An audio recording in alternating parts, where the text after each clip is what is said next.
Hi, I'm Centimeter Syntax, and I want to help you fine-tune your mouse sensitivity to perfection using CM360.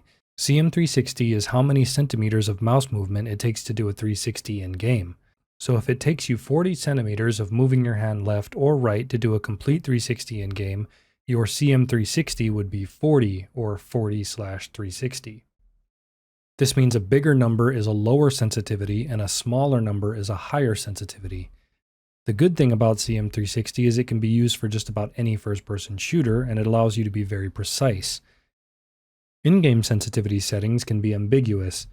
They're often just a number, and it's usually not clear how much sensitivity changes when you raise or lower that number, and they don't always allow for decimal points if that changes too much. For example, maybe a sensitivity of 10 is too high for you, but setting it down to 9 is too low. This is where using CM360 may be helpful for you.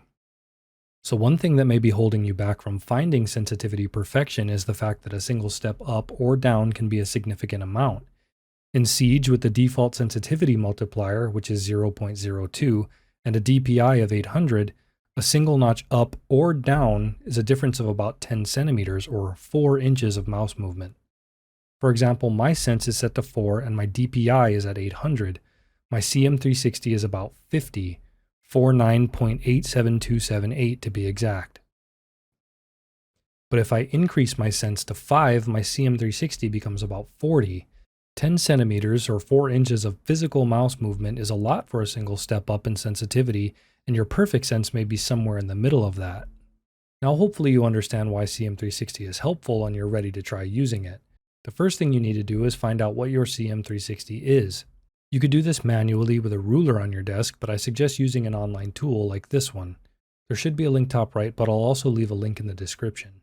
The good thing about this calculator is it takes away some of the guesswork by giving you a real-world number that represents your physical movement as a starting point.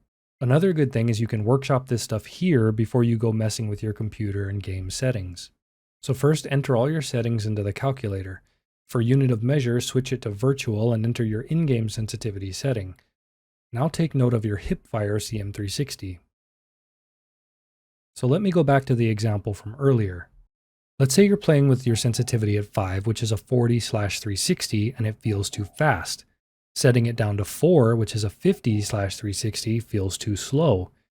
You want to try playing in the middle ground with a 45/360, but the game's default sense slider won't allow for it. You can go into the calculator and play with your DPI and sensitivity numbers until you get the desired result. Then you can go ahead and apply them to your computer and in-game. If you don't want to change your DPI, you could change your sensitivity multiplier and sensitivity numbers.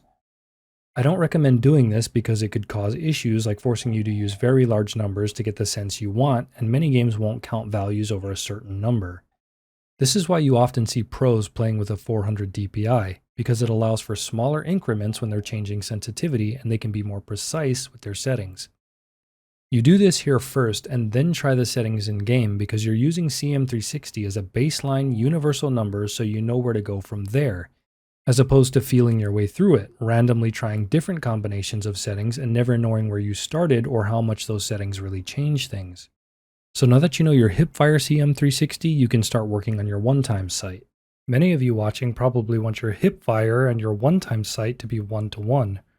Or in other words, you want your hipfire sensitivity to match your one-time sensitivity. You can find your 1-to-1 sense using a converter like this one, or simply adjusting the zoom sensitivity value in the calculator until your hipfire and one-time sight results on the table match very closely. Now you can do some THunt with your preferred one-time sight. I recommend setting THunt to headshots only and your fire rate to single shot and going for one taps only, but it's not super important that you do that. While T-hunting, try to take notice of your aim. Are you over or under flicking? Is it difficult to line up smaller targets or targets that are far away? If you're happy at this point, good. If not, you can go back to the calculator and play with the numbers until you get where you want to be. Usually incrementing by 5 centimeters is enough. Your thought process should be something like, 50/360 feels too slow, let me try 45, and make adjustments till it feels perfect. Once you get your hipfire and one-time sights where you want them to be, you don't really need to use the calculator for the rest of the zoom levels, although you can if you want. Really, once you have the hipfire and one-time sights down, you can feel out the rest with the in-game sliders and some T-hunt. If you want them all to be 1-to-1, then again, just use a converter. If you do want a custom sense for each level of zoom and you want to use CM360, then you'll have to do them one at a time in the calculator. At this point, you should have your one-time sight figured out, so you can use it as the basis for the rest of your zoom levels. For example, I like to have a slightly lower sense for each level of zoom. So the next sight would be the 1.5 sight. I can look at the one-time sight and slightly adjust the sensitivity numbers until the 1.5 sight is a slightly higher CM360. Then do it for the 2-time sight, and the 3 times, and you get the idea. Well, that's it for this video. I hope it helps. Please like, subscribe, and comment. I really appreciate when you do, and thanks for watching.